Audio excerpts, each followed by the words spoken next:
I pledge allegiance to the flag of the United States of America and to the republic for which it stands, one nation, under God, indivisible, with liberty and justice for all.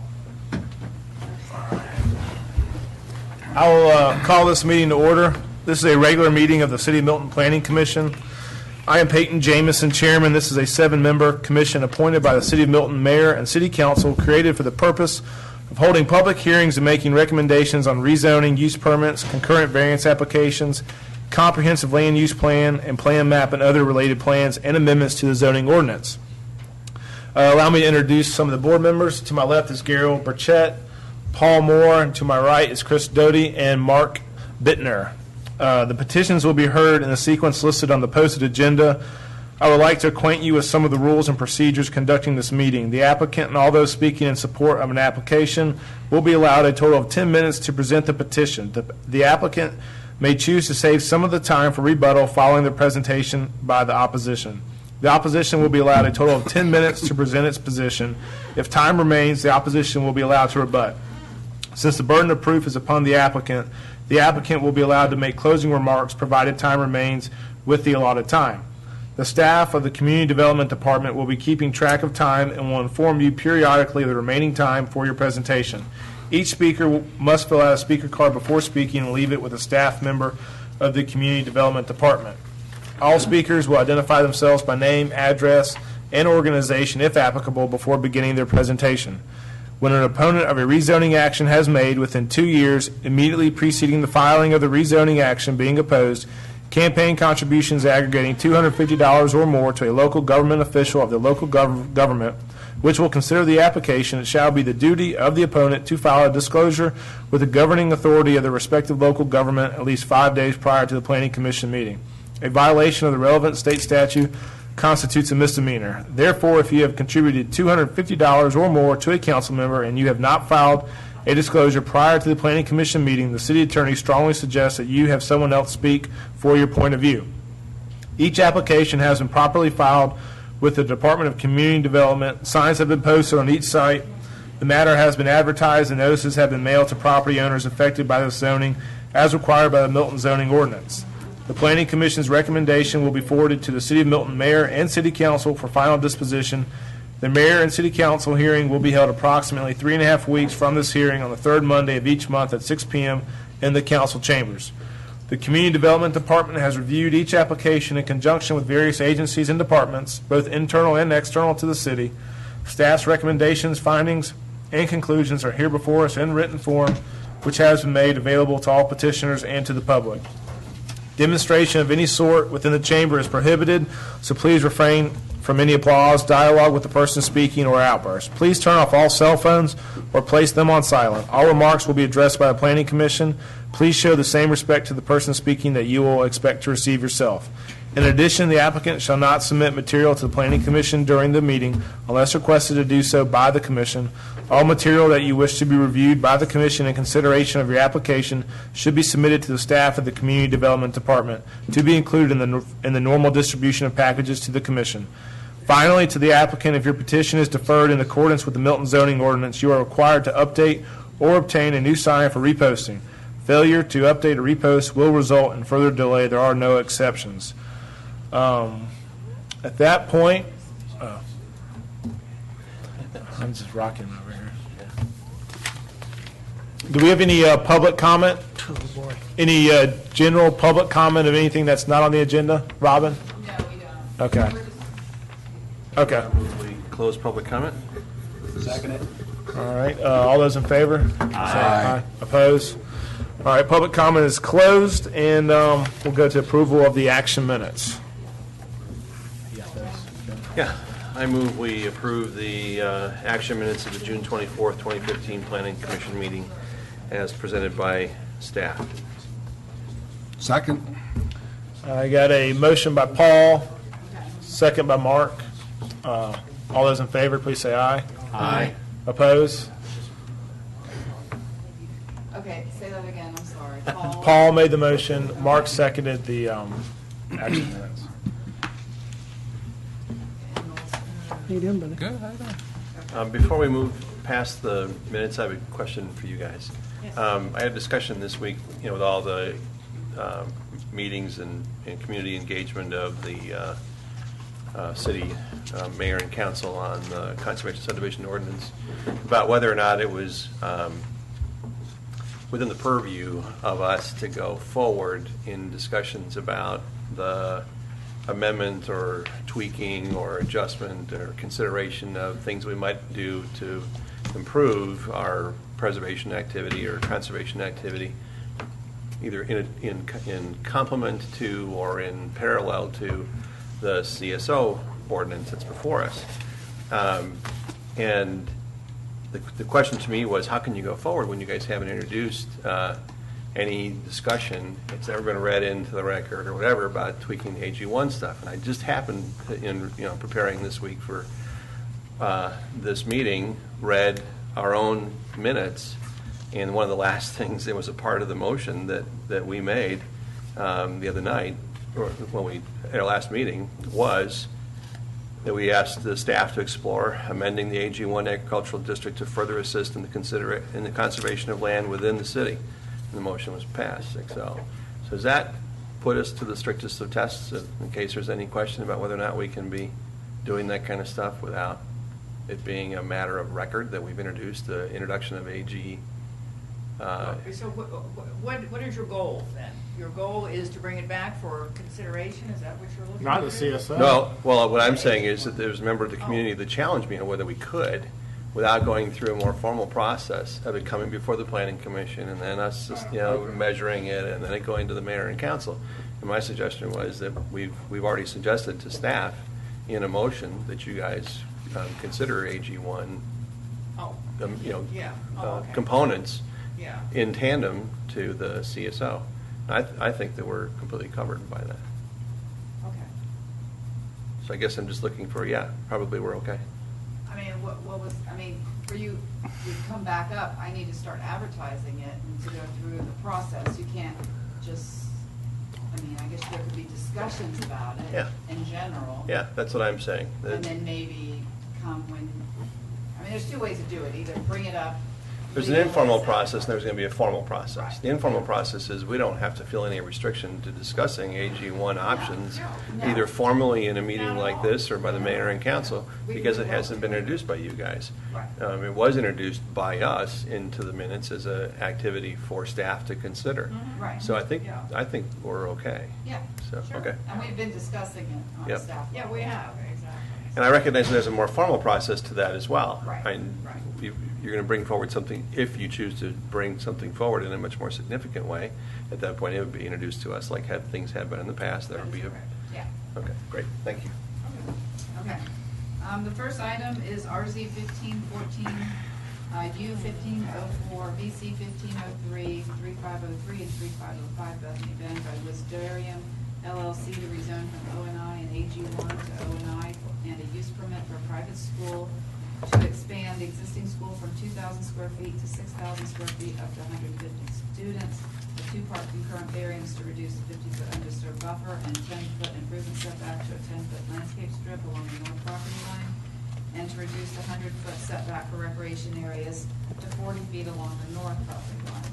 Staff recommends deferral to the August 26th meeting, planning commission meeting, to allow time for correction of advertising. So what happened was the applicant stated in his application to add 2,000 square feet to the 6,000 square feet for a total of 8,000 square feet. And I spoke to the applicant, I said, we can continue on if you want to just do a net 4,000 addition, or if you want it to be a full 8,000, I need to re-advertise. We can go smaller, but we can't go larger. And so he wanted to go ahead and re-advertise it for the correct 8,000. So that's where staff is, as well as there was, at the DRB, there was a lot of discussion on design and site plan, and they've done a great job of responding to staff and the city architect. So I feel like we're also in a better place along that once you get it, as a revised site plan and some architectural drawings. So with that, I do have one comment, and if there's anybody else who wants to speak on this item, but the first speaker is Rob Pettit. Is he the applicant? You the applicant? No. No. You can explain who. Okay. Your name, and he'll explain who Okay. it is. Thank you. I'm the Realtor that has the sign there that's been there for, I don't know, I listed that property in March of 2014. If you can just state your name and Oh, address. my name is Rob Pettit, and I am the Realtor on that property. And what's your address, sir? My personal address? Yes, Or sir. the address of the property? My address is 1525 Pine Valley Drive. Thank you. And I just really just wanted to speak for a minute because the people that live there, the Weavers, they've lived there for over 40 years. They actually used to live in the school next door that's now buying it. They own both pieces of property. All they want to do is move away from all the expansion. They were tied up in a contract with the Corey, what is Corey's last name? Jones, Corey Jones, and they're trying to build townhouses, but there was a change made in the density, and so we were able to get out of that, and the school at that time was able to submit to buy the property. Well, the lender will only let him buy the property if we get it to an O&I status. It's now getting to the point, the Weavers just really want to get away from expansion. If you've been up that way, you'll now see that as of this week, there's yellow steel that's cleared out all the property across from them. It's just, it's just, all this is going on. All they've asked for is just to be able to move away from all this expansion. They're an older couple. And I just feel I need to voice out for them that they've been going through this for a long time when we originally listed the property. And I don't want to misstate anything. I've talked to Rob and I've talked to engineers here. I've talked all through the processes. I've been here at Milton City Hall talking to people all through the townhouse. But when I first listed it, I came and met with Robin, and I said, as far as marketing, what do you think that property might be able to be zoned as? And she's been very careful to tell me she's not on the council, but she would think that more than likely it would be acceptable to be an O&I classification, and that's what I've marketed, that we believe this is what the zoning would be. I just want to point out, this has just gone on an awful long time. These poor people, they've just been wedged into a piece of property, their piece of property, wedged in between what apparently now is going to be an old folks or assisted living, or I don't know what you call it, Robin. Senior living. On one side, in the school to expand, and the applicants and my sellers have been great friends for a long time, and everything's moving along. We just like to just get this zoning. I know it's not going to happen tonight, but I just want to let you know the urgency to just try and let them move, not just be landlocked there. Find out what else could it be zoned as. I don't know. So I'm just speaking for my clients, and just like to let you all know that their wishes are just to go live out the rest of their lives in someplace other than where all this madness is going on. Thank you. Thank you. Any other speakers, Robin? I don't have any. Okay. Do you wanna speak?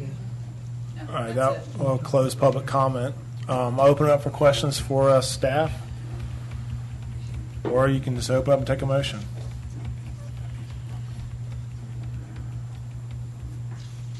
If staff recommendations for deferral, I would move that we defer RZ 15-14, U 15-04, V, C 15-03 to the August 26th Planning Commission meeting as requested. Second that. Motion by Paul, second by Chris. Any discussion? All those in favor, please say aye. Aye. Oppose? It's unanimous. Next.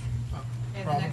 the next item is RZ 15-15, to amend the rural view shed within the rural Milton overlay for single-family type uses, section 64-1141A. Is there anybody out in the audience who would like to speak on this item? On this particular item?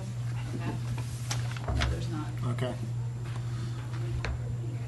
Okay, by means of introduction, as you know, we currently have a rural view shed in place, and this is in regard to the rural Milton overlay, not just to the AG1 zoning. And the reason we use the rural Milton overlay is because it includes all zone property within that overlay, which is obviously the major part of that is AG1, but there are also some other parcels that are zoned R1 or R2. So this covers every parcel in that overlay. And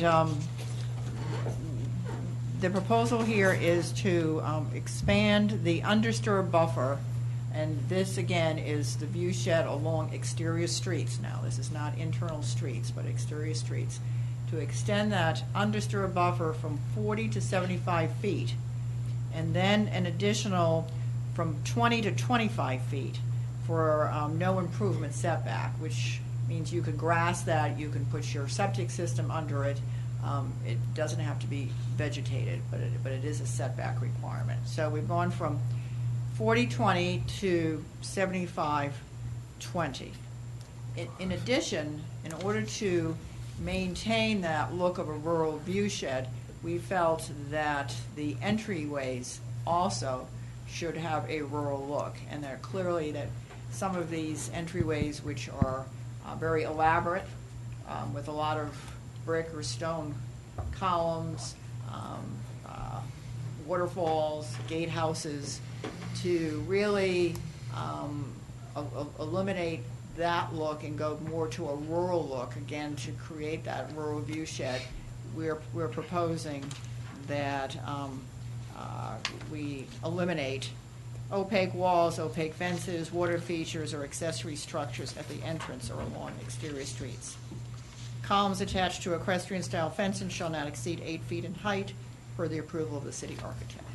So that's sort of a change of design of the entryways to, again, maintain that rural view shed and also to expand it. So that is what the proposed changes are. Thank you. So there's no public comment? Okay. No, apparently not. Close that. Any discussion for questions for staff? Yeah, why did we expand it this much?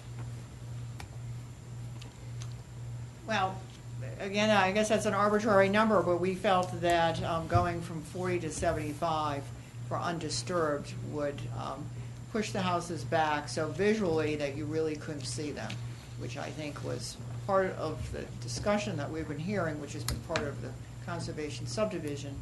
I'm sorry, I can't see you, Gary. Okay, I'm here.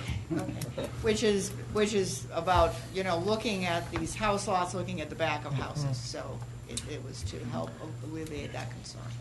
Got a quick question and then a comment, but I think this might be premature based on where council is with the CSO. I would like to not see this until the CSO is kind of determined, since that's kind of in flux. I mean, if it's mandatory, if it's optional, what acreage, I think this could change. I think we need to wait on what council does. But just quick question. Let's say John Doe has 18 acres. And let's say John Doe can build 16 lots with a 40-foot buffer. And let's say we extend that to 75 feet. And John Doe can now get 15 lots. Is that a real-world scenario? I mean, I've spoken to the city attorney, and that so long as they can develop their property as a whole, that it's not a taking, if that's, the question, but, I mean. So my next question is, why don't you do 200 feet? Was that not taking? Well, I'm just, that's a legitimate, I mean, is there a number? The house and the driveway and the garage area or the pool, whatever it is, the accessory structures. I mean, you have to be able, we wanted to come up with something that left the site developable, that parcel that fronts the street. Right. It should be a developable site. So the point is how much can you push it? That's Retain the development of it. And we came up with 75 feet. okay. And just to remember too, if you have typically in a subdivision, if it's the rear part that's fronting that, let's say Freemanville or Birmingham, that technically is a double frontage. And so that front, it's a 60-foot setback for a building too, as well. I mean, we took that into consideration, that you can't build a house any closer to the road than 60 feet. And that you wouldn't have any accessory structures. I mean, you can put a pool in there, and you can have accessory structures outside that 60 foot. I mean, a pool is what the exception, that in a normal AG1, you could get to 10 feet from the property line. But that would avoid having pools. I know it's another topic, but that's really the exception of any kind of amenity or structure that could go past that 60 in a normal AG1. But most people don't put their pool 10 feet from Birmingham Right, Highway, yeah. but could be permitted. And is this in addition to what would be the city right-of-way along the roads? No, it's basically you'll take whatever is the right-of-way, the property line starts at that right-of-way line. And so, you may have another 10 feet of, Which, are we measuring it from center line these days, or are we measuring it from the edge of the road? well, it's from center line, so if you had a 60-foot right-of-way or a 30-foot from center line, you'd go 30 feet, and maybe 12 or 14 feet is pavement, Mhm. and then you have right-of-way of another 10 or 12 feet that doesn't have any concrete or Right. paving, and then that's when the property line starts. That's when this kicks in? Yes, correct. Okay, great. Now, we also have to remember that, that we also, in some places, require the trail system. Mhm. And that's something that we're trying to work through too, because at times, the trail can interrupt into the view shed, so that's another issue. But typically, well, really, the trail needs to be in the right-of-way. It doesn't need to be on somebody's private property. So you're gonna have whatever's required for the trail, and then you start the property line. Right. So you think about some of the examples that we've had recently. The community engaged the city on the development on Birmingham Road right over near the Publix. We've seen a lot of community interest in the developments over on New Providence as Right. well. This basically takes that out of the equation, because we would have the protection. Actually, would it be on New Providence? Is that considered a, It is, right now, that is the rural Milton Considered part of the overlay road view until shed. such time there's a form-based code, but we've also included whatever the rural view shed would be applied to the form-based code. The Arnold Mill The corridor. Arnold Mill Yeah. We're gonna corridor. pick up the rural. Yes. yeah, We're not I know gonna that's leave it different out. over there, but, Yeah. okay.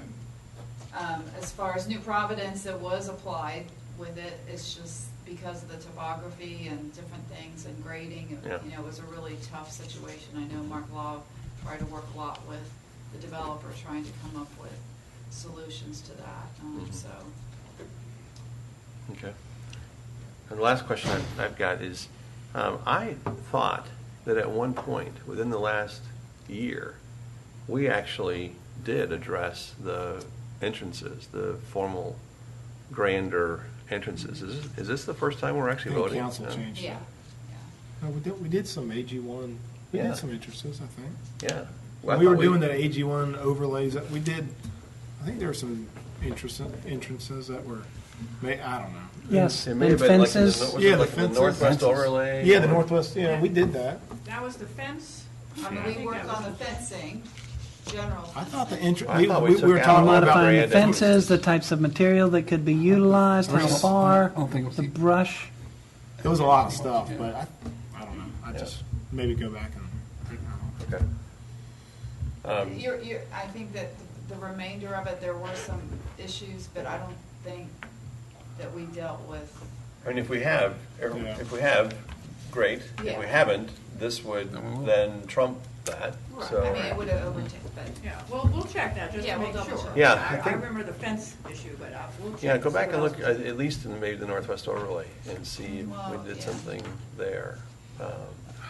It may have been the same time we did the fencing issues. Okay. And Peyton, and just to add comment to yours, I don't know that I think it's important to wait. I think that this could be, I think by us waiting, we're potentially slowing down what the mayor and council could have before them to consider. If we support this in if we vote on it, whether it goes forward in a support or an opposition remains to be seen, obviously, but assuming it would go forward with support, they could then have this on their table as a tool to support what they ended up doing with CSO. I mean, I just have a fundamental problem. I mean, I live on Birmingham Highway, and I know that people like to see my rural view shed. And believe me, I wish it was 150 feet, but you know what? That's my property, and if you want it, you can pay for it. Really. So I didn't know if, and there's no landowners sitting in this room to voice any opinion at all, whether they are for it or against it. And this is a pretty big deal. That's just my opinion. And I could easily be in the minority, and believe me, I wish I could drive through it and see, but I just have an issue with that. That's just a fundamental issue I have. Now, could I get there maybe at some point in the future based on other AG1 changes? Like, are we going to change some setbacks within the development and stuff? And are we going to, instead of taking everything from the landowner, are we going to be giving anything in return? But the way it is right now, I can't get there. And that's why I was saying at least defer it until we see something on the CSO. But that's just my opinion. And I totally agree with you. I think we're beginning to step on people's property rights, and I have a fundamental problem with that. If you're taking something away from somebody, and I can understand it for the people who were living in this area before the city of Milton came about. They have certain rights that need to be recognized. And if we start saying, well, sorry, but now we're going to change everything because we want something else, I have a problem with that. I just cannot support taking more and more away from property owners. Anything else? I think that whether or not you agree or disagree on this, I think it should be part of that total consideration of AG1 enhancements. And they should be considered, they could be considered in concert with each other, and some of them, these are going to have some big impacts. And, there's places where you can offset these things. For instance, you were talking about whether or not you have to have a 50-foot buffer on the front or an 80 or a 75, then you may be able to reduce a setback or a buffer in another area where it's not going to have an impact on somebody. A little bit of give and take. But right? you can't do that if you're just saying, let's talk about this one part of the issue, which is the front. So, if I had to vote on it, I would say defer it till we're going to talk about the whole package, not just bits and pieces of the package. That's how I feel about it. By the way, I don't want to defer it. I'd rather just vote on it and move on. well, Hey, it's open for a motion. can we approve? I would like to see a overall package of AG1, whether this is in there or not. That's great, but I mean, Which is what we recommended last time, just like Paul brought up. My question is this. I know it's an arbitrary number, 75, 25, whatever the number is.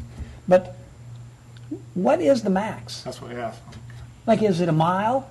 Is it a half? No, I know it's funny, right? It's true. But by law, what is the number? So, How much can you set back or make a buffer?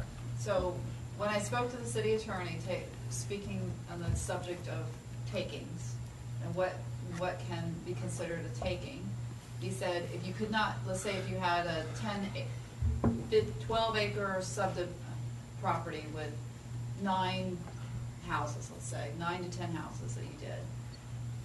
If you took away all 9 houses, then that would be a taking. If you take away 1 or 2 lots, that is not a taking. Okay. It's when you basically obliterate or destroy the entire subdivision, that's a taking. But if you take a portion of it or it forces it to be less lots, that's not a taking. That's interesting. Okay?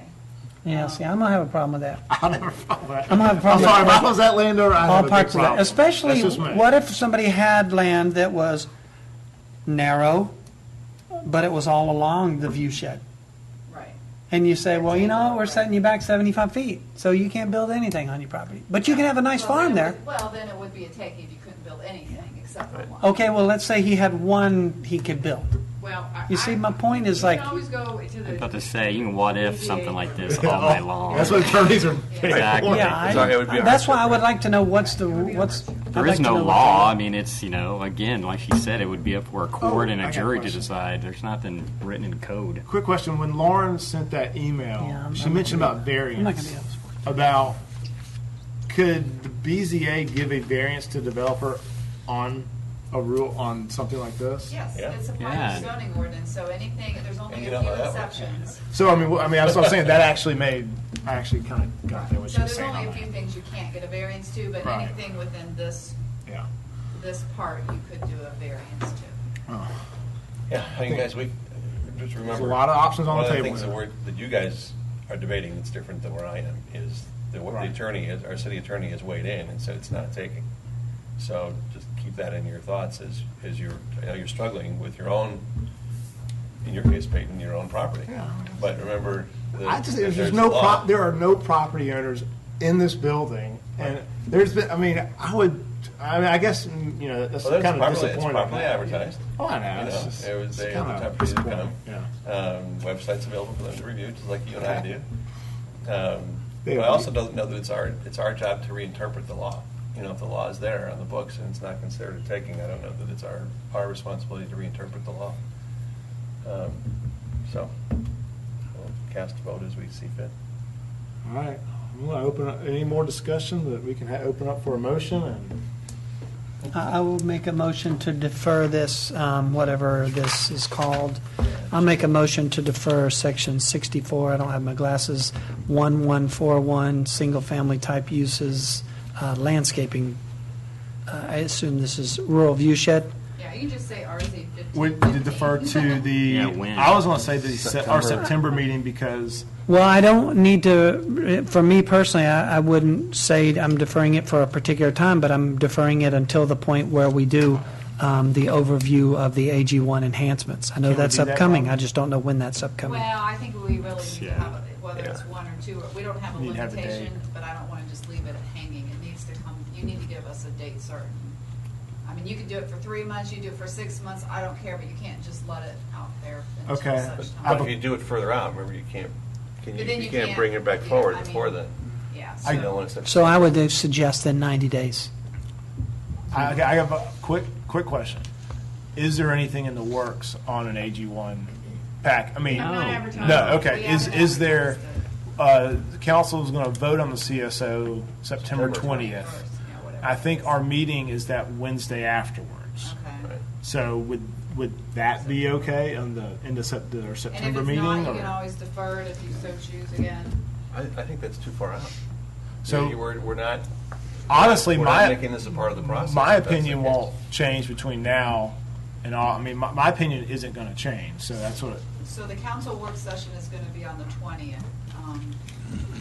And then you guys have a meeting the following Wednesday, so 6 days later. We could do them. And that will at least maybe get some public input, because we haven't heard any.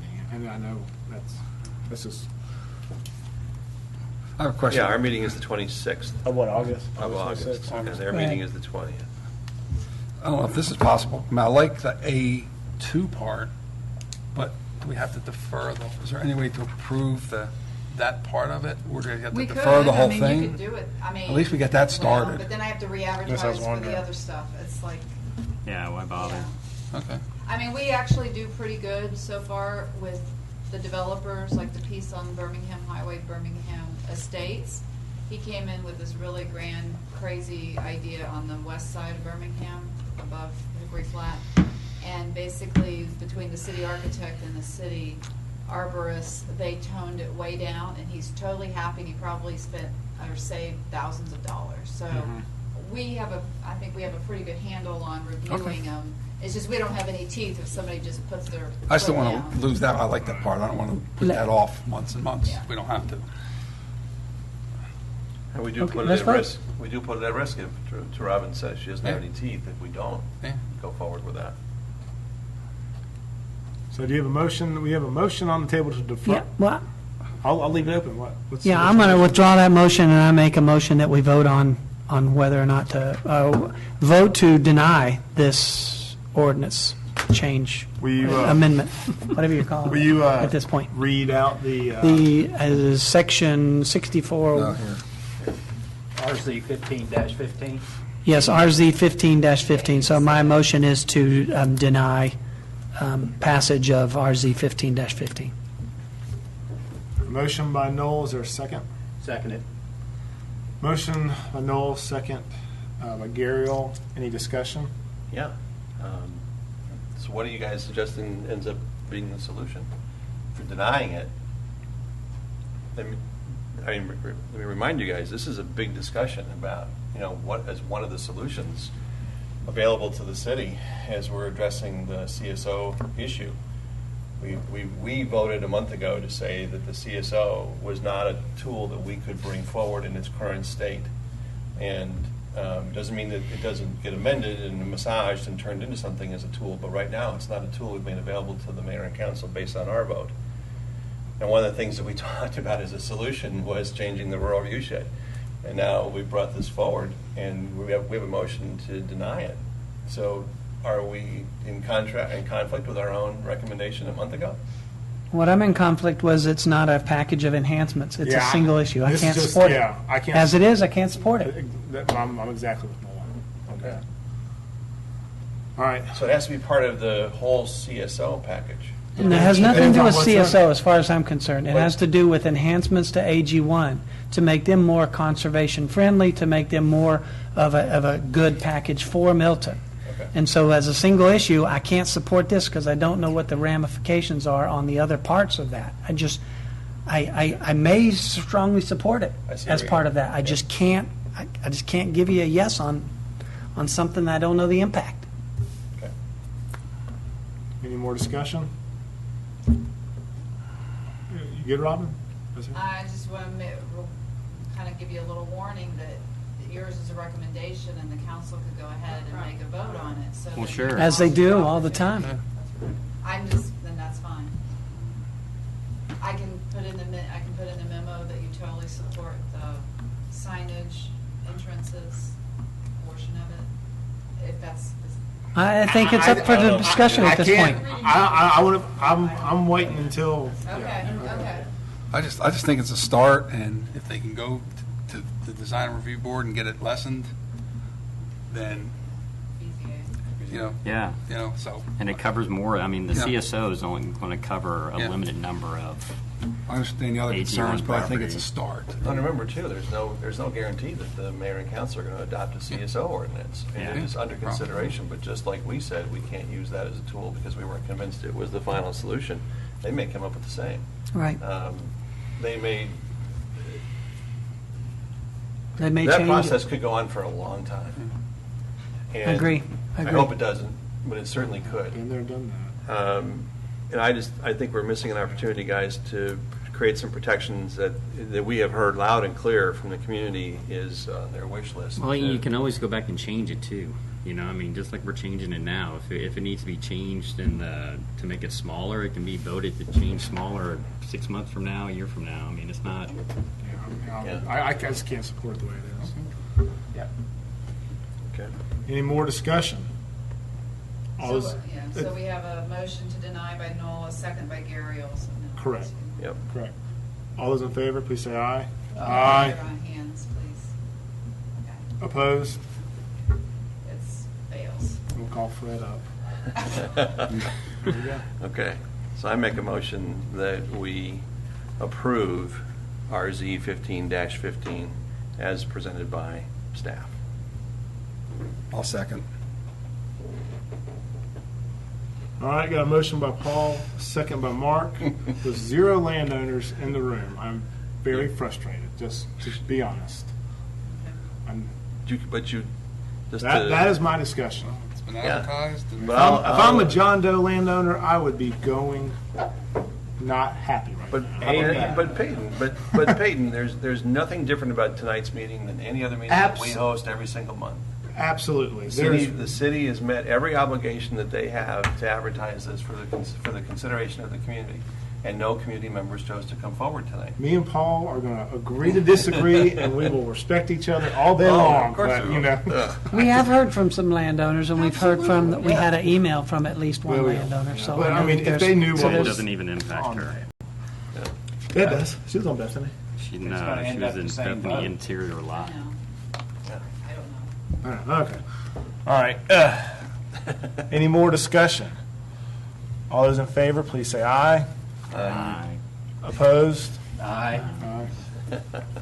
That's the way it's Okay. going to be. Where's Fred when you need him? So do you want to do a Okay, deferral? We can do a deferral I'd now. like to make another motion. All right. I make a motion that we approve RZ 15-15 with the following change, that there is no change made to provision A but that we accept the rest of the information as presented by staff.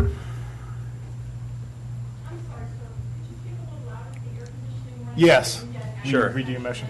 Yeah, my motion was to approve RZ 15-15 with the removal of the changes in Section A of staff, which is the additional setbacks, but to agree to subpoint Roman, or I guess, is it Roman numeral? So Two. small I 1 or small I Two. 2, and to accept those components of the recommendation from staff.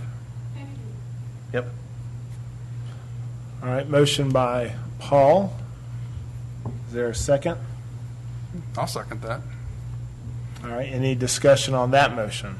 Because I would like discussion, because, Again, I just think that all of these things need to be considered as an overall enhancement to AG1. Then all parts and pieces need to be on the table in that same discussion.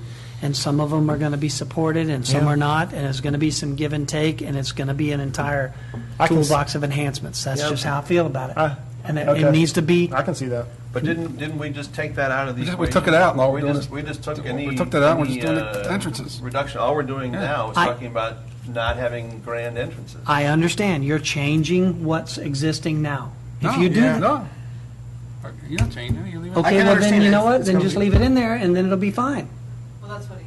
I can understand. Essentially, it is a change. If you How? change the wording here and changing the front entrances that That could exist be a in this part of the day, give and take. then that could be part of what you're I going to can kinda discuss see with that. enhancing AG1s.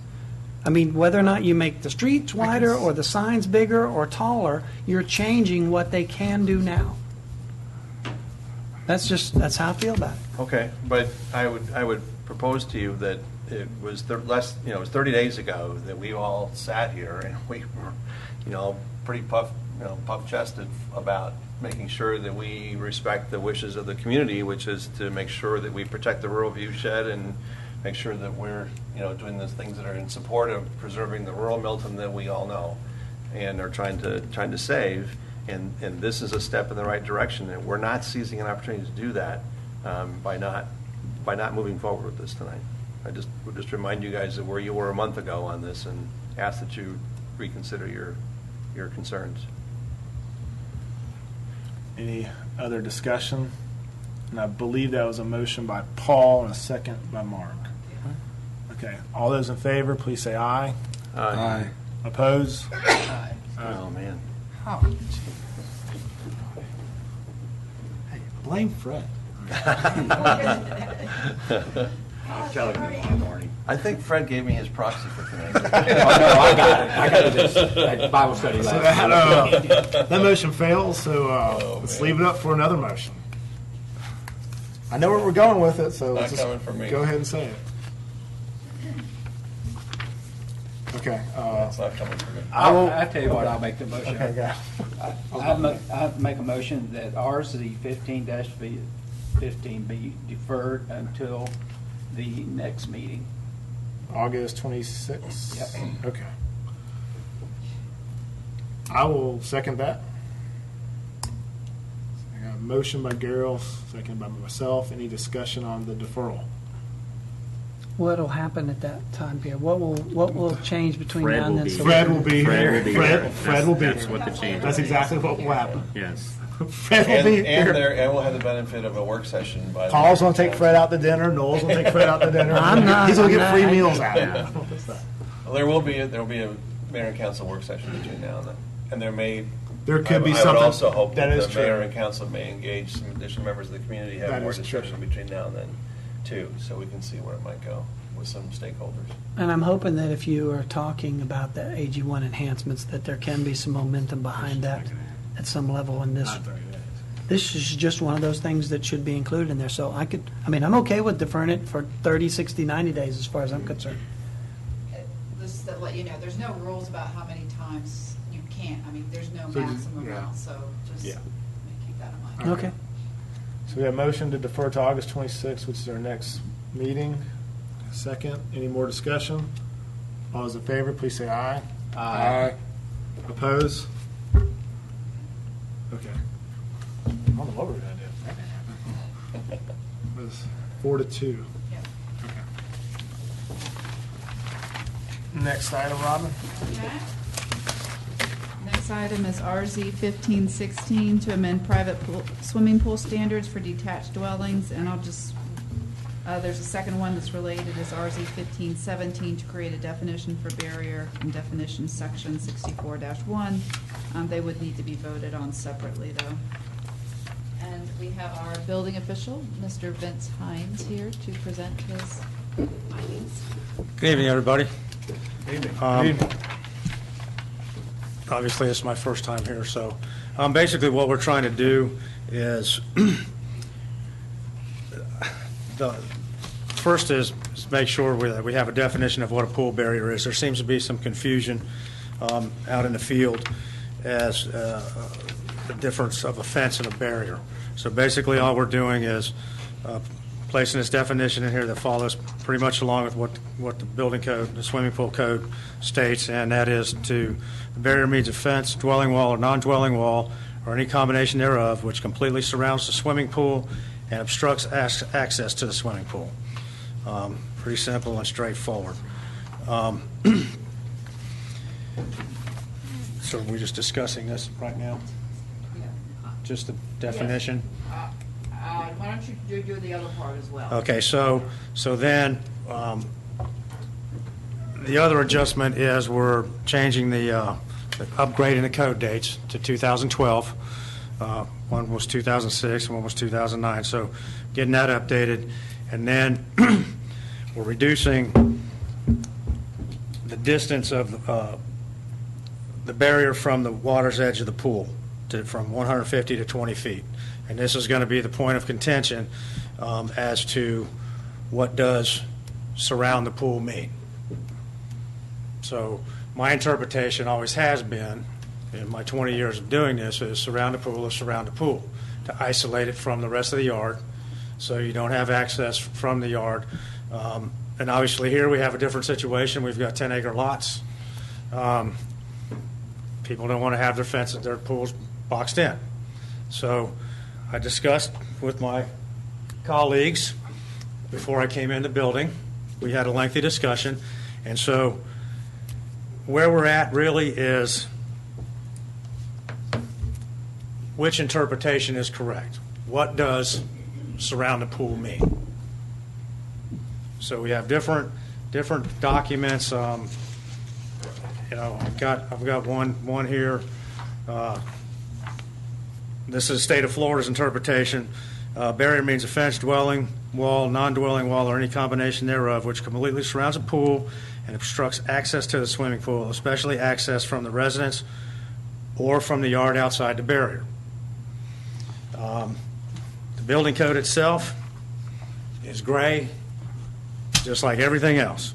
Well, if I could add to that, Vince, as the chief building official, what is your official interpretation? My official interpretation- You legally have that authority, so if you could just tell us. My official interpretation is that it needs to be separated from the yard.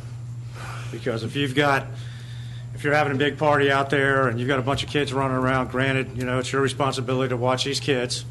All it takes is a couple seconds for one of them to run up the hill and jump in that pool. Nobody knows he's gone until they see something floating in the pool. And that's the whole intent. So my interpretation is now, and always has been, and that's the reason we're in here, is when I came on board, I didn't realize this was going on until I was into it a little while, and I'm not comfortable with it.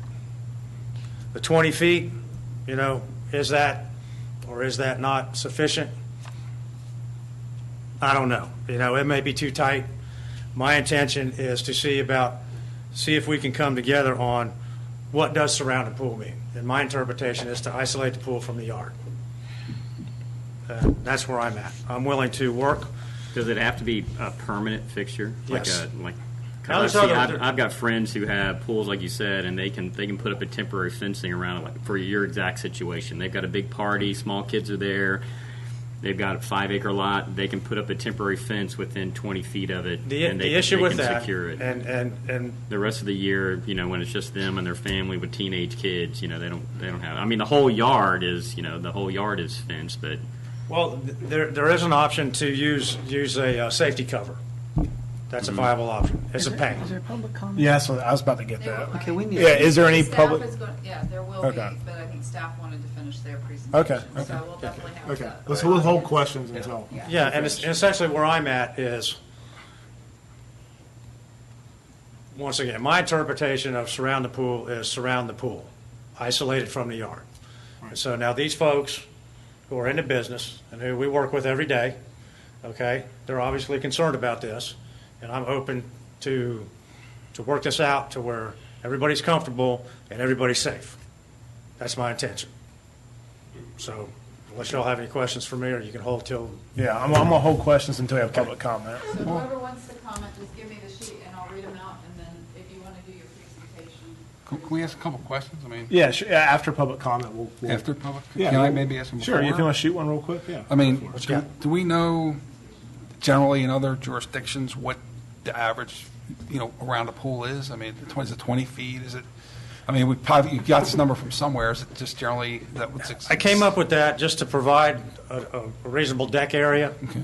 and as a starting point to work with. It's not cast in stone. The code doesn't delineate. No, other places, other. It varies from place Varies, to okay. place. Like I said, when I was down in Florida, it was around a pool. But you're dealing with smaller lots. You're dealing with 75 by 150 lots. City of Brookhaven, when I was down there, same thing. You got skip lots. They're all build outs. So this is a different animal, and I'm just trying to get comfortable with somehow isolating that pool from the yard. I can discuss, and I'd be more than happy to meet with the contractors to find some ground to where I'm comfortable with it. But unless I can be convinced otherwise, I want to surround that pool from the yard. How many public comment Yes, cards we do do. you have? How many? We have two. The first one is Reeves Newsom. All right.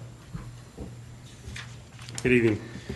My name is Reeves Newsom. I am the owner of RCS Pool and Spa, 915 Ferncroft Court in Roswell.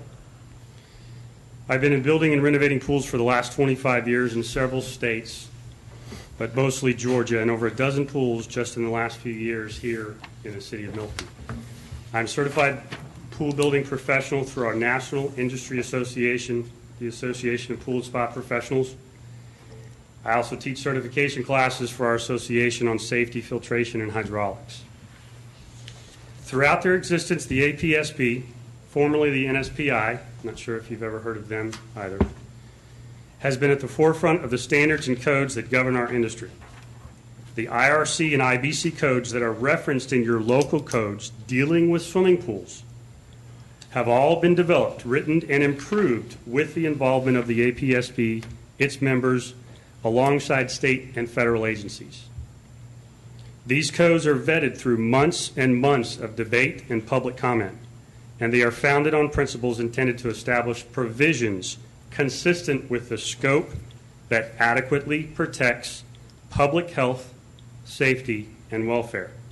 I believe I speak for our industry members, and some of the most respected ones are here behind me, that safety is of the utmost importance and priority, and most of the members I know go above and beyond what is minimally required in making sure our customers are provided a safe and enjoyable pool environment.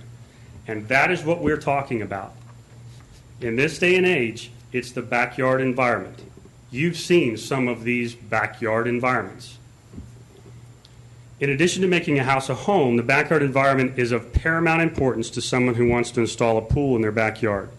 Because not only is the pool there to use, but the entire backyard to be enjoyed as well. I'm here to explain how implementing this code change for Section 64-1069B to reduce the maximum distance for a barrier to the water's edge from the City of Milton's 150-foot restriction to 20-foot will create a considerable hardship on many of your constituents, which could result in future safety issues. And I'll explain that in a minute. Milton's average lot sizes are large, which is a major draw to most of your constituents to live, work, and play here. Our desire is that Milton continue to let those homeowners use their backyards in which they intended without an invasive requirement such as this proposed code change. There is no other municipality besides the city of Milton that places a maximum distance between the pool and barrier. The proposed code change to a 20-foot maximum distance from water's edge creates a concern for our customer from a safety, usability, and aesthetic standpoint. I hope to show you a different scenario so you can understand the challenge this change would present in hopes that we can all agree that the current Milton Code, as stated of 150-foot maximum distance, is more than adequate. We believe that the current Milton Pool Code provides the practical requirement that will satisfy the spirit and intent of the international codes already established throughout the whole country, balanced with the city's desire for additional, more restrictive standards. If you look at this pool right here, it's a little bit difficult to see, but the line that is basically a rectangle around the pool is the fence that was installed and approved by the city of Milton. The circle that is dotted all the way around that pool is the 20-foot maximum length all the way around. There's a portion that the house, as the barrier, is outside that 20 foot. So therefore, there will have to be a fence between the house and the pool under this code. That's the pool on that site plan. Now imagine having a fence between the house and the pool if that's what you want in your backyard. The fence is right there. You can see it in the background. It's right next to the pool, but it looks further away on the site plan. This pool here, same thing happens. This pool is surrounded by the long lines with an X inside the lines coming from the house to the side, right-hand side property line. Following the property line, that property line is only 19 feet from the deck, but it's 36 feet from the pool. You're asking this Milton homeowner who has 1.5 acres to put 2 fences in his backyard because he can't fence in his entire lot.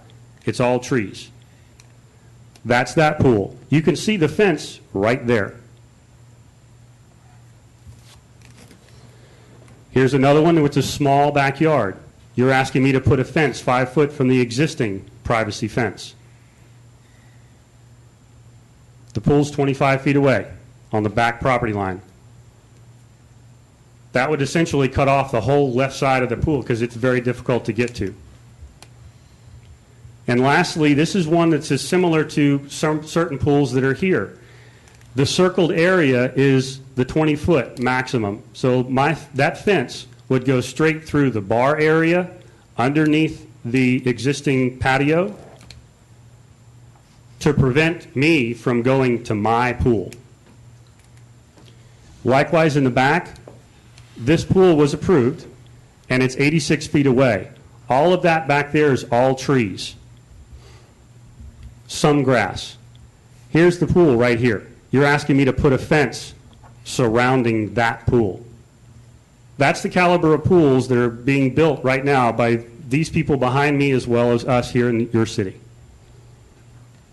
So,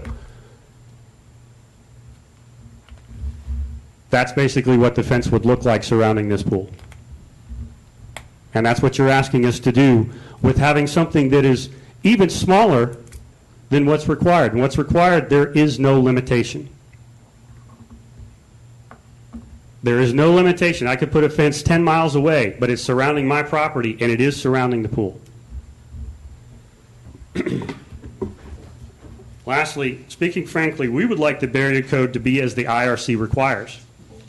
Surrounding the pool. No maximum. That's where everybody else is, except for the city of Milton. Leaving the Milton Code as it is now, I believe, will minimize the possibility of any post-final inspection alterations by the homeowners. Once the final inspection is done, there's no other inspections. If the homeowner has the wherewithal, they will do things what they want to do. What we want to do is do things that meets the code that will not be altered later. Everybody here can feel confident that that pool is safe. We know that the homeowner is not going to change anything. because they want to. I'm not sure what gave rise to the particular change, but I would offer this. If you view each of the pool barrier examples that I gave to you here as good enough, then leave the code as it is, although we would like for you to remove the 150 foot. We want the multiple layers of protection are already afforded by the current international codes such as door alarms, self-latching gates, 48-inch high fences, high-mounted locking mechanisms, most importantly, parental supervision. We're trying to tell these people that they don't know how to take care of their kids. They can't keep their kids out of the pool. Well, that's their prerogative. What we want to do is keep the public out of their pool. So we ask them to fence in their pool, which they do. The vast majority of homeowners will be able to utilize their existing code-compliant fence rather than multiple fences inside their property. Barrier fencing is usually desired on the property line and will promote better maintenance of landscaping and upkeep of entrance and exit points through a barrier. If I had a barrier that surrounded the pool and I had a party, that barrier gate would be propped open. That's no longer a barrier. A barrier distance requirement from the pool is not stated in any of the referenced IRC or IBC codes. It states only that the barrier must surround the pool. If the homeowner wants to install a baby fence, such as what you said, that is their prerogative to do so, and they have the ability to do it. Many do. Most don't. Thank you. Thank you. We'll extend some time, yeah. It's only one more, right? One more, yes. Okay. Mr. Sean Still?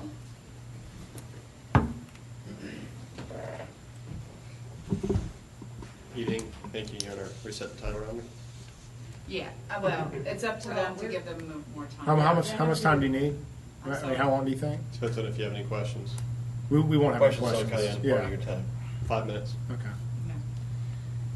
There are 538 incorporated cities in Georgia. There are 159 counties. There are 26 different county health codes. Mr. Hines is the only person in the state of Georgia that interprets the IRC, the ICC, the IBC differently than anybody else. Can I have your name and address for the record? Sorry. My name is Sean Still. I live at 11005 Donnermere Drive, Johns Creek, Georgia. Like most of you, I've lived in North Fulton for the better part of my life. I plaster pools. I don't build them. But I also volunteer as the Director of Government Affairs for our Pool and Spa Association, past president of our Pool and Spa Association, just like Reeves, who just spoke before me. We've been doing this a long time, most of our lives. We've grown up in this business, he and I, as have most of the people behind me. The gentlemen, men and women who behind me from the pool industry, they represent, and I can say this objectively, they represent the top 10% of all pool contractors in Georgia. They also build more than half of all the pools in the city of Milton. We know what we're talking about. We're trying to be reasonable here. As Reeves said, we're not seeking to diminish the current code, but 20 feet is absolutely ludicrous. The stated reason that Mr. Hines gave for the referencing the 2012 IRC section AG 105 and the 2012 IBC code 3109, my exhibits A and B, which you're welcome to look at, make no reference whatsoever to distance on barriers.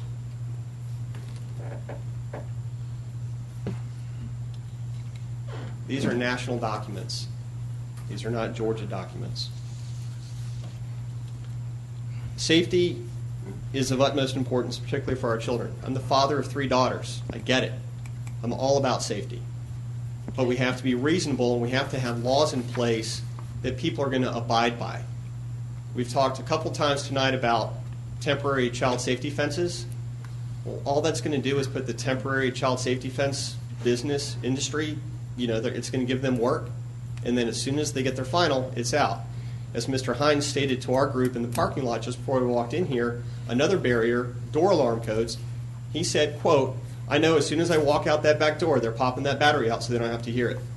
So why are we going to put a law on the books that's going to be, we all know is going to be temporary at best? According to the Georgia Department of Public Health, our state averages 117 drownings per year, which is awful. 16 of those are under the age of 5. 39% of those are in open water. 9% are in bathtubs. 14% are in pools. So now are we going to start regulating who's using bathtubs and open water? According to the Milton Swimming Pool Building Guide found at cityofmiltonga.org, quote, 9 out of 10 drownings-related deaths happen while a child is under some form of supervision. It's from the city's own website. Copy that if you'd like to see it.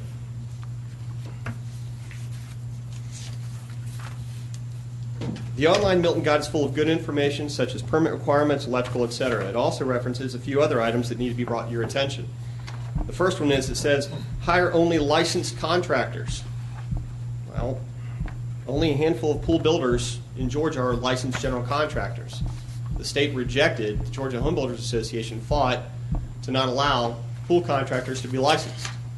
All you need is a business license. Any one of you tonight could go open a pool company under your own name, pay your money to the Secretary of State, and you're in business. That's all it takes to become a pool contractor in Georgia. We are working on changing that, however, and I have a meeting with Senator Brandon Beach in 2 weeks to discuss that very thing. It also says any additional information needs to show ANSI NSPI compliance. Well, as Reeves said, NSPI has been gone for over 10 years. So our current organization, APSP, the Association of Pool and Spa Professionals, is what replaced NSPI when it was disbanded 10 years ago. We have a certified building professional manual, of which most of the gentlemen behind me have that certification and passed that very stringent exam. No reference in that manual, and I flagged the page that discusses barriers. There's nothing in there about distance. The International Swimming Pool and Spa Code Book that Mr. Hines has a copy of follows the International Building Code. Again, no reference to distance on the barrier. It discusses height, discusses automatic covers, discusses various forms of safety, but it does not define how far from the water's edge that needs to be. To make this point a little more practical, I searched my database of jobs that my company has done where we've plastered in Milton since 2009. I picked one example in particular I thought you guys might appreciate. It's the residence of Mayor Lockwood on Doris Road. This is Exhibit G.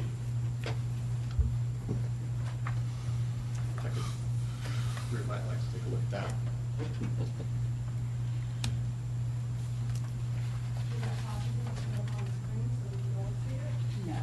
It would have to be on Google Earth if you did, but because of Google Earth, I was able to get an overhead view of the property showing the house pool and a tennis court. Highlighted the pool, placed red plot points where the fence edges would be using the proposed requirement of 20 feet.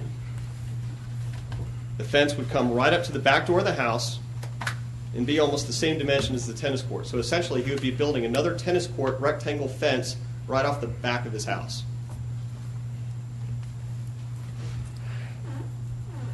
As I said in the beginning, in the state of Georgia, you cannot find a single city or county with a barrier distance requirement. As was discussed in the parking lot earlier this evening, many of my colleagues have struggled to find customers willing to comply with that. People have chosen not to build pools because they didn't want to bring a fence even as far as 150 feet because they already had a perimeter fence on their property. But we believe as a group, and I think I speak for everybody when I say that if a 20-foot distance is passed, two things are going to happen. Either, number one, homeowners will be discouraged from buying a pool, or two, if they want a pool, they'll abide by the code, but will either A, put the pool in such a place that its desired location is diminished, or B, abide by the rule just long enough to pass inspection with the temporary fence and then take it down. Option B is by far going to be the most popular. If this passes, Milton will be creating an environment for people to knowingly and deliberately break the law. Please do not pass more legislation or rules where none is needed. This isn't a problem now. We're discussing adding legislation, adding a rule that's going to make it more difficult for people to be able to use their own backyards. Earlier this evening, each of you talked about the importance of private owners' rights, and that's really what this boils down to. If we've met all the safety requirements from the International Building Code, the International Residential Code, the entire pool and spa professional organization, I don't know what makes Milton so special in interpreting things different than the entire rest of the swimming pool community. On a final note, I submit to you that Milton is already one of, if not the safest community in the southeastern United States because of the quality of pools that are built. People that build pools in Milton don't build your typical $30,000 vinyl pool or your little pop-up above-ground pool that they got from Rec Warehouse. They probably spend an average of $100,000 in their backyard. Please do not create a rule that will affect commerce, upset future pool buyers, and encourage the blatant disregard of rules intended to make pools safer. Thank you. Thank you. Any more comment, Robin? No, I have no other comment. I will close public comment and open up for questions.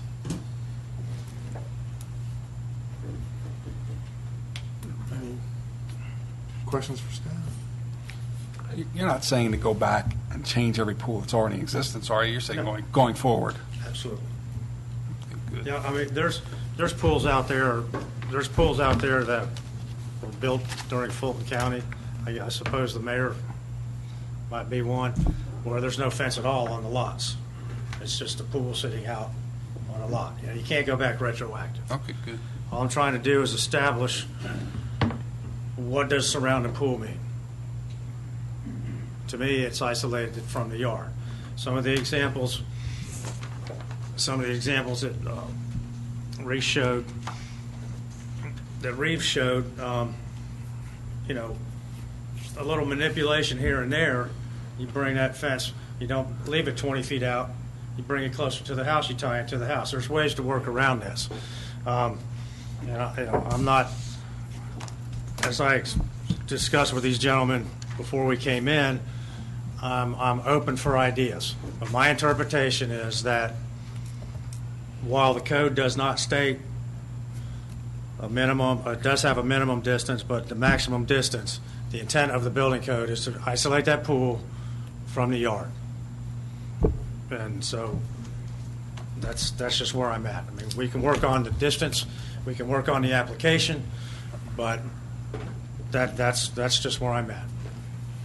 Is a pool safer if it's gated and fenced away from the house versus if it's near the house and the back door has access to the pool? Do you Well, find more I mean, accidents that way logically, from most somebody able folks to run like- right out the door? Most versus folks like to come out of the house, they have an outdoor kitchen, that kind of thing, you know, fire pit, whatever, outside the house. A lot of times there's a deck out there, so there's an overhang, and then the pool's pushed out a little bit further. Whether one's safer than the other, you know, They're saying I statistics don't on know. that. Listen, I've owned pools for 22 years, and understand the safety concern, but that safety concern is the homeowner. I have seen people out around a pool, and if they're not paying attention to those children, and I've dealt with this, where people were not paying attention, but when anybody has children near my pool, I'm the one that's responsible. I'm the one that's there to guard against them drowning. By putting this setback in, it almost takes your, in my case, for instance, my pool is part of my landscape from my backyard, period. If I put a fence 20 feet from that pool, it would look ridiculous. And it would be ridiculous. This makes no sense to me. This is just insanity in trying to put this regulation in there. That's just my opinion. Well, like I said, I have discussed this with DCA. Whether or not anybody else enforces it that matters not to me. My concern is having a huge backyard, 2-acre backyard, and somebody being able to walk right into that pool. And I'll just say, That's my concern. this is exactly, I have 4 acres, and I have 2 acres in my backyard, and I'm planning on putting in a pool at some point, and I went with the way my lot is, it's very narrow. So, and I have my equestrian fence on it, and I'll go to Garrell's point. That's my responsibility to make sure my neighbor doesn't go in. I don't need 2 fences to make sure my neighbor doesn't go into my pool. I already have 1 fence.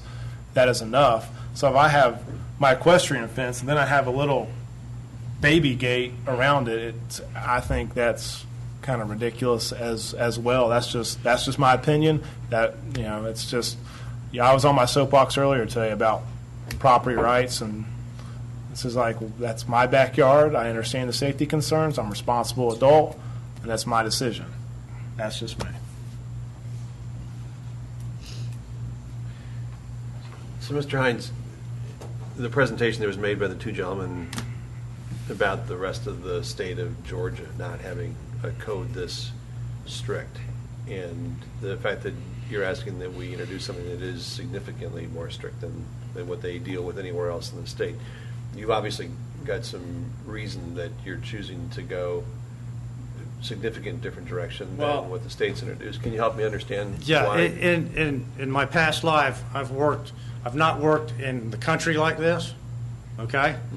And I understand I'm the same way. I got 2 acres. I don't want anybody telling me what to do. I understand all that, okay? But in my daytime job, I have to enforce code.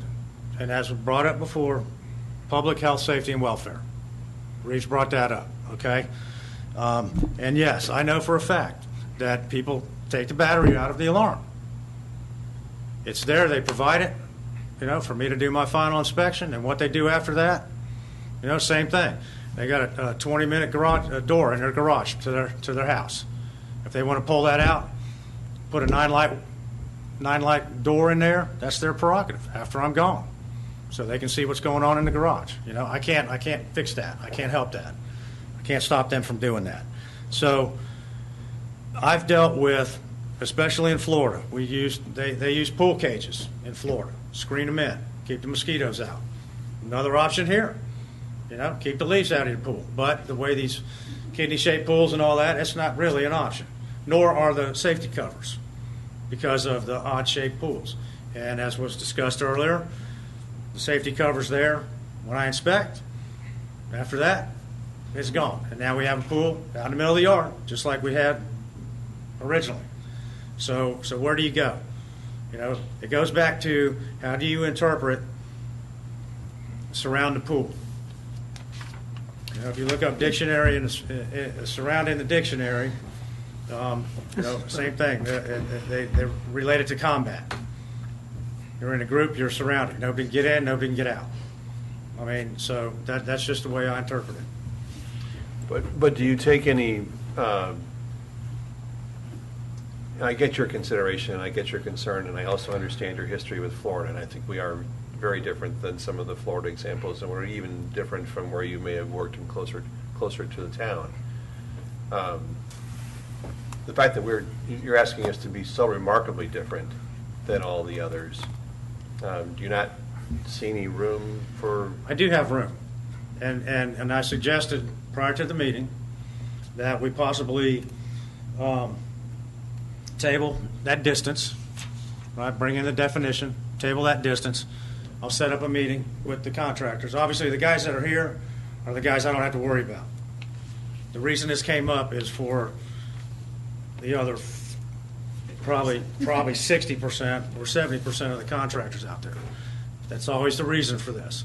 So I'm curious, can you explain on that? Yeah, Paul? I want to know that too. Well, these are the license Why? plates. But what do you think? As far as the other 40%, what are they doing? these are not wrong? all the pool contractors in the city of Milton. So what These are are- the guys that care. So that's what I'm curious Okay. about. So are the other ones doing it?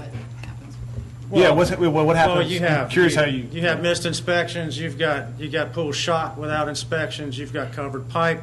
You got people out there,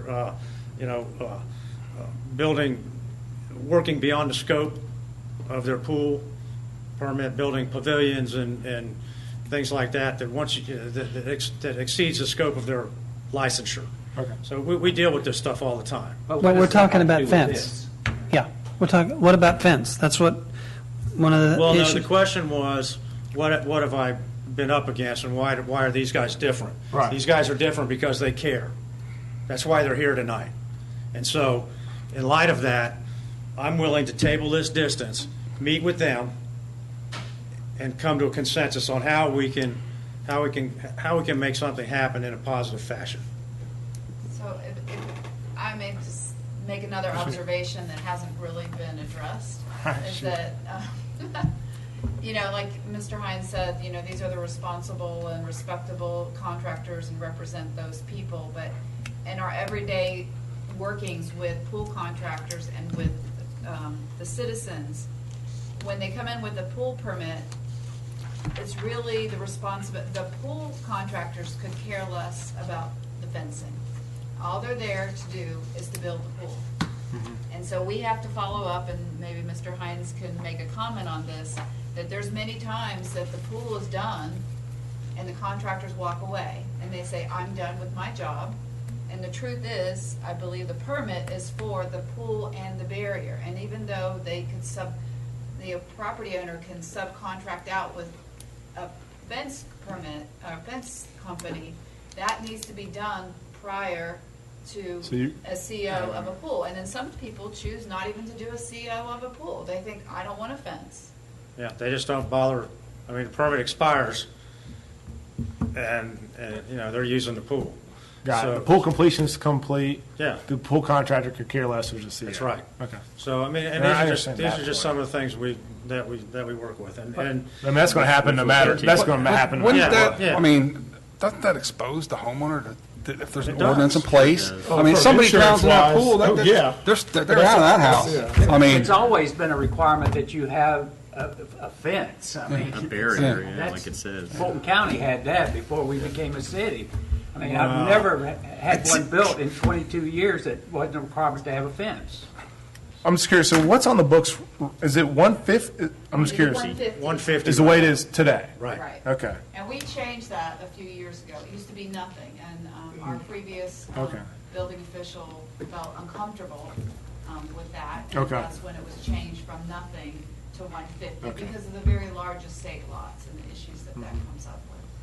And have we had, Robin, any pushback from homeowners on the 150? Are people asking for In the variances beginning, to I that? believe, and maybe you can ask the people representing the builders, I mean, about in the to. beginning, there was some pushback about the 150 because they felt like they wanted to use their equestrian fences as their pool barrier, but it wasn't meeting the code for not being climbable, and so basically, Mr. Green came up with a methodology to make an equestrian fence to be unclimbable. So, I mean, it's just, I mean, we've evolved and we're very specialized for the city.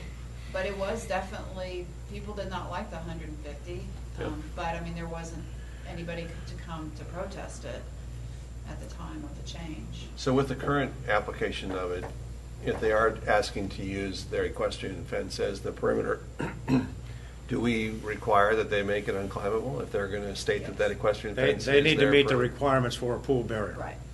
So different depending height. on what type of fence and how it's constructed, it may or may not. And one of the other issues we have, say for example, I have a pool, I have my equestrian fence, my next door neighbor wants to put a pool in, he wants to tie into my fence. My fence meets the barrier requirements for me, but not for him. So in order for him to comply, then I need to authorize him to add wire mesh on my side of the property. So, you know, we have issues like that happen all the time. Or they come back if you and I don't get along, and I tell you to go skip a rope, then you got to add a fence along next to mine. Right, yeah. So, you know, and that's the main reason we're putting that definition in there, just to distinguish a barrier from a fence. I think that's where a lot of the confusion lies out with the public. And Mr. Hines, in what you're proposing, and in looking at some of the items that was it Mr. Newsman presented to us, and I think about some of the pools that I have seen in Milton, there are significant exterior structures, the cooking areas, the covered verandas, the television areas, bar areas, and oftentimes with the size of the estate lots and the homes and the size of the pools, those are probably more than 20 feet from, or could be more than 20 feet from the decking or from the edge of the pool. So how would you interpret the fence application in that? They would have to get an Once again, exception to accommodate that? the 20 feet, okay?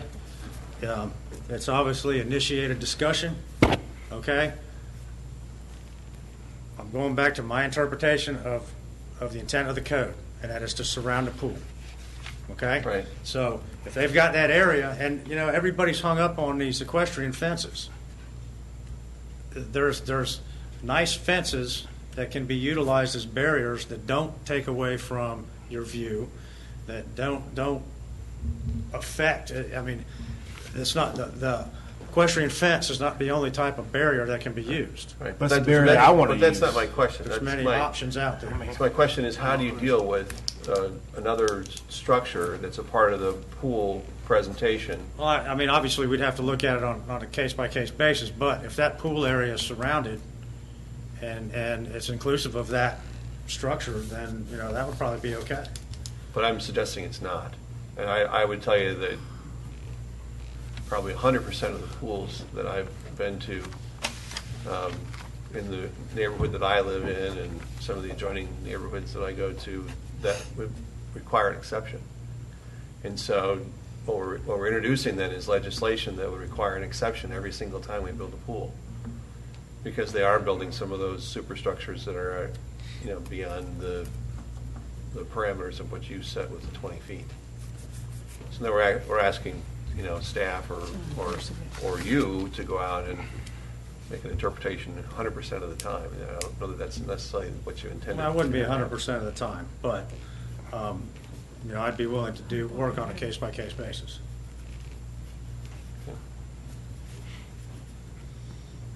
No? I would just, I know Noel's- I'd just make a quick comment. I'm supporting Gary O down there on the end, and to your point, this has brought up the discussion. This is the discussion that does not need to be had. The people are happy with the way we have it. People are happy with the way that they're using their properties now. That's why they don't have fences. If people wanted fences, there'd already be fences out there. And we'd change order these guys and have them add a fence in our backyard. I've had 2 pools built in Milton.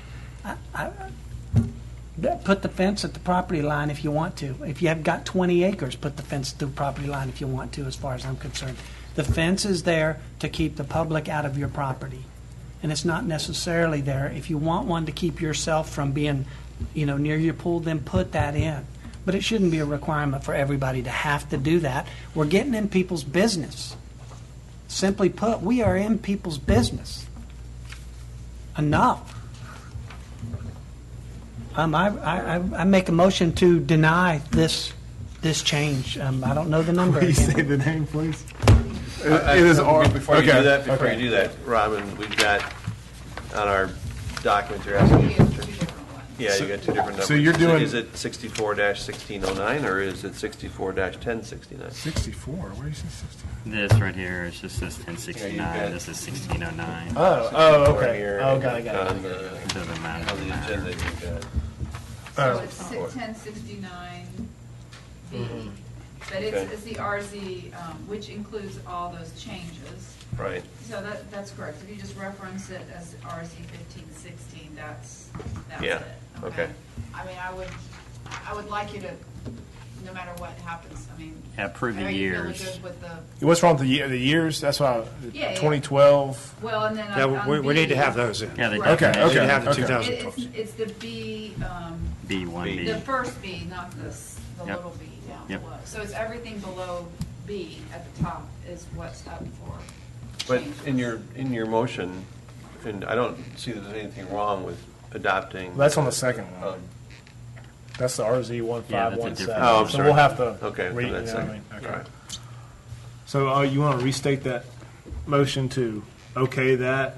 And I'm fine with that, just as long as we're not changing the barrier distance here. If we're changing that at all, then Well- I'm not for that. So however, we can restate it and edit Yeah, it. can you restate it real You've quick? got to restate it. If you're going where I think you're going to go, you've got to strike what the current Milton standard is in B. Just No, delete we're it just, altogether. yeah, we're not doing that. We're just, okay, No? so, He's right, suggesting no distance whatsoever, I think. Yes. Isn't that where you're going? I'm suggesting that we don't need a barrier other than the property line of the person. So I'm fine with however the we way it need to is write today. that, Is there, I mean, Somebody before make we an make a motion motion, then. is there, if you met with these people, could you come to a resolution to a number? You think that's possible? There's no chance of a resolution ever happening?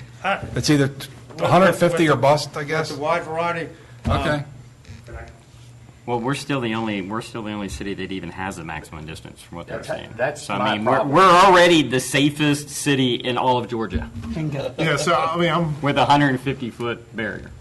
Right, but is 150 feet, are we having to make exceptions when you've got a description like Noel just gave, which could be your Well- property? How many- Well, I want to make Well, a different As motion. far as I know, there's been no variances requested for the 150 Yeah. feet. They have been in compliance. Is that because of non-compliance, though?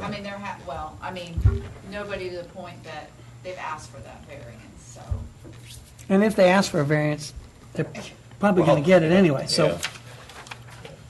I'm okay with it at 150 feet, because I don't think it's causing a problem. Make that motion then. yeah, we make that motion again? I'll make it. You can make it, because I just don't All right, have. I'll make a motion that we approve RZ 15-16 for B for the changes to the 2012, but exclude B1B at 20 feet. Yep, leave it at the 150. All right, a motion by Chris. Is there a second? Sure. I second the motion. Okay, I got a motion and a second. Is there any discussion? All right. All those in favor, please say aye. Aye. Oppose? Aye. Okay, so it's 42. The late eye. What was it? Where was the discussion? Wait, was there another? Yeah, no one Gariel. Okay. Okay. Because you're saying no distance. Yeah. You're saying no Yep, distance. yep, Okay, got it. yep. Okay. All right, the motion passes. Okay. Can I make another motion? Yeah. You mean for What, on what? Yeah. Do we have to even discuss the next one? Let's do it real quick. Let's just do it real quick. All right. I think it's pretty self-explanatory Yeah. unless there's somebody doesn't understand. Is there, y'all have any presentation on that at all? Well, what are we talking about? It was- The definition of what a definition. barrier means. I just Definition of have, I have a question, is all I have, and it's Okay. just for a point of order. Mr. Hines mentioned that there's some confusion as to what a barrier is, and my question would be, what type of discussion would there be and misunderstanding? It's just a different requirements for the horizontal pieces, the type of mesh that's on some of the fences exceeds No, the... that's the definition of a fence, but I think here, like you said, barrier is more than just a fence. It doesn't have to be a fence. It can be the back of your house, it could be Correct. the outdoor kitchen like It he's spells talking it out. about. I mean, The there's confusion now is, Okay. can I use my equestrian fence as is? Well, if it's got the 2x4 mesh in it, no, you can't. Okay, that- so, again, so, that has so nothing to again, do with the definition again, of what barrier. is this, so, you're to my point. Yeah. This has nothing to do with what the definition of a fence is, or what the requirements for a That's correct. fence. It's a and- barrier. or That's all outlined in that anything. IRC that they passed a on barrier. to us. Okay, so, Well, before, yeah. so my question then again is, so what is the confusion as to what this barrier is? Where is that coming from? Why do we Where- need to where define would it? We have some somebody- public Why do comment we need to define this? Can we get some public, let me get a public comment really Yeah, we quick. haven't had a public comment yet, but. Okay. Real quick. State your Like name. you Yep, said, If- Name and Reeves address. Newsom. There you go. like you said, the definition is already there. The IRC code defines the barrier. The IRC code defines exactly how the fence can and can't be put in. The IRC code, IBC code defines the house as a barrier, but precludes you from having something to stand on to climb over a wall or a fence, etc. All those things are taken care of already in the current IRC, IBC 2012 code.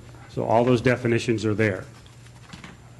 So redefining something that's already defined in a code that you are wanting to follow That's what I don't understand. I don't know that there's any confusion in our minds in any way, shape, or form, because the code sets specific standards for the barrier fence, or the barrier of the house, or walls, or the pool wall raised up out of ground as the barrier.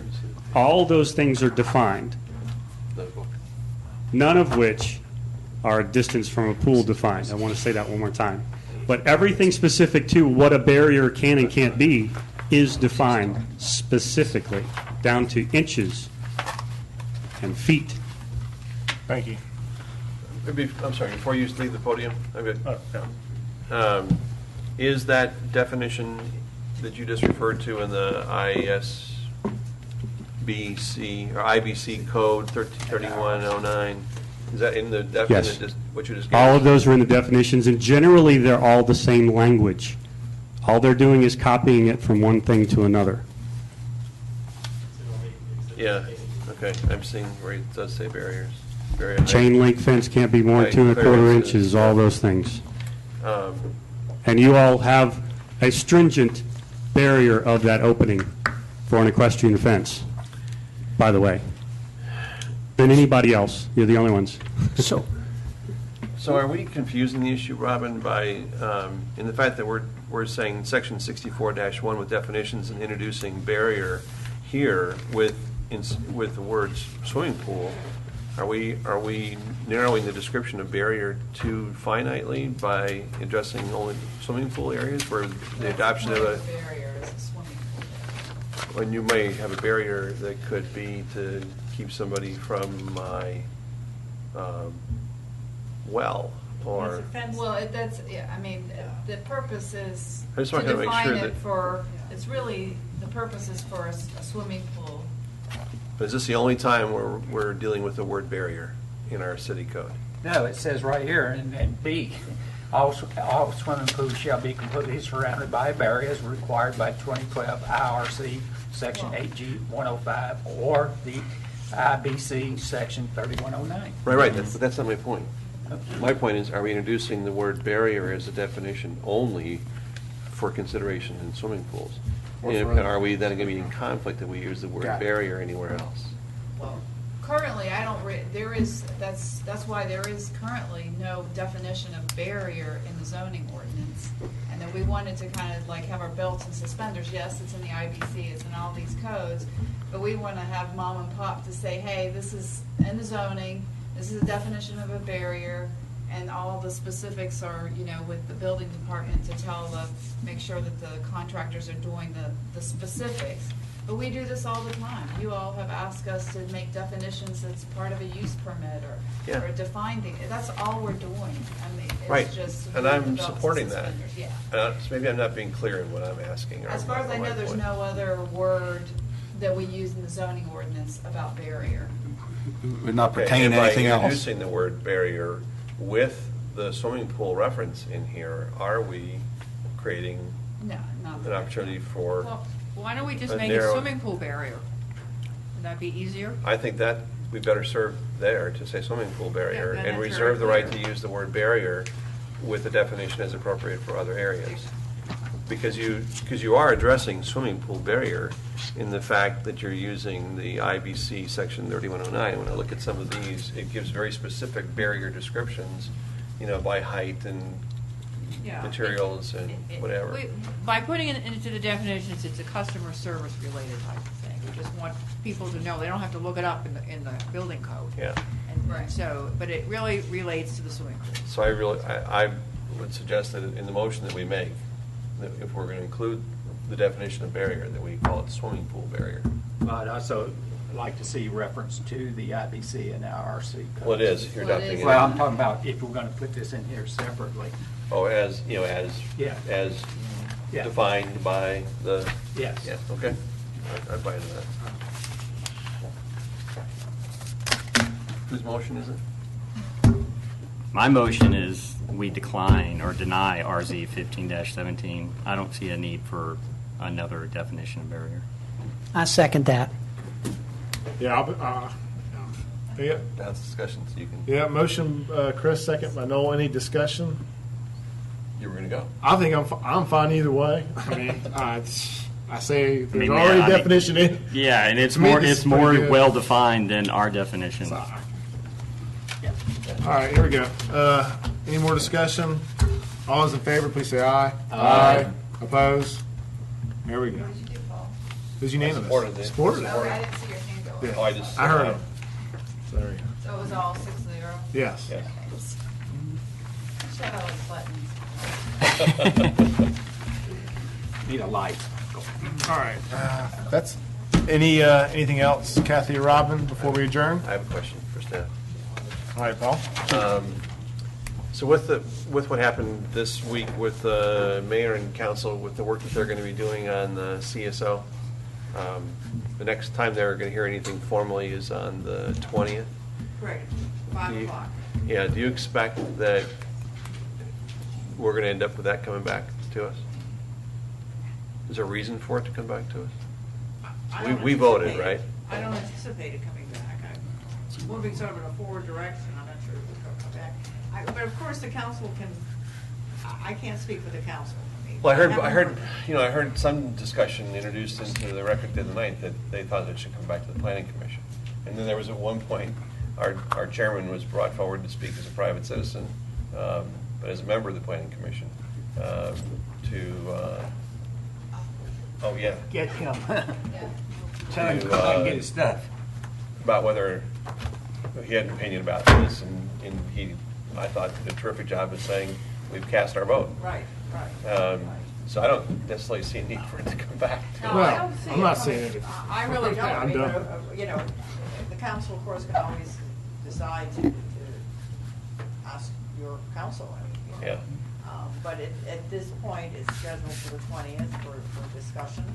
And I think they're looking to have a long discussion, and starting at 5 o'clock. Mm-hmm. So I think they're going to do what you always usually do, is go through it page by page. Yeah, line by line. I sort of see that will be sort of. Yeah, it's better than this. It's been a long meeting. Okay.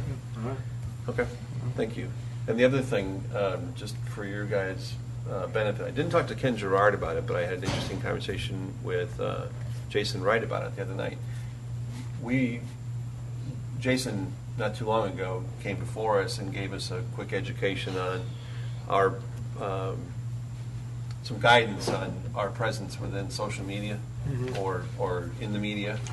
And basically his guidance was that discretion is the better part of valor, which is typically a good guide anyway.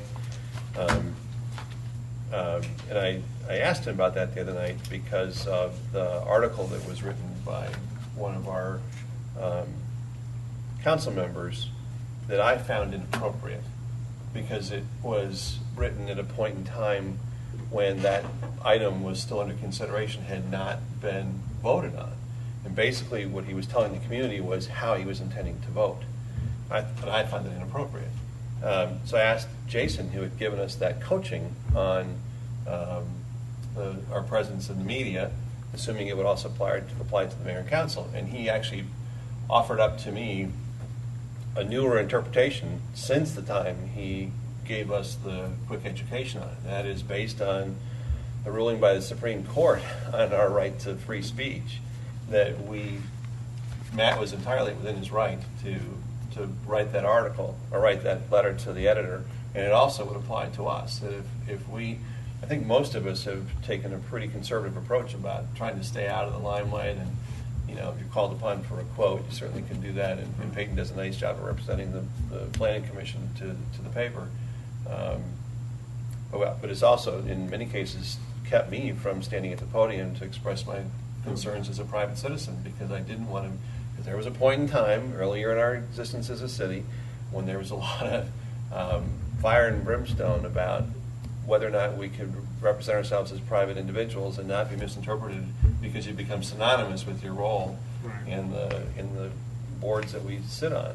And the good news is that Jason, and his interpretation of the federal or the Supreme Court ruling, this is again without the guidance of our city council or our City attorney. city attorney. He has said that basically that restriction has been lifted. He just would offer up that we still use good judgment, and discretion is still a better part of valor. But if you have had a reservation, to stand up Historically, you no longer have to abide by that. So just food for thought. So it means I don't have to resign. You don't have to. You can To say, talk. you can speak your mind. You can't speak on behalf of the planning commission. And Peyton did a nice job the other night. He That's cautioned great. this because he was asked to stand up to represent the planning commission's opinion. Just read what Noel wrote.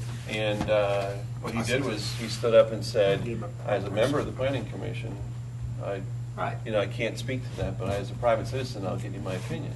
And he did a nice job of saying we already had cast our vote. So, well done. Thank you. Thanks. Anything else, guys? All right, have a motion for adjournment. So moved. Second. All those in favor, please say aye. Aye. Opposed? All right.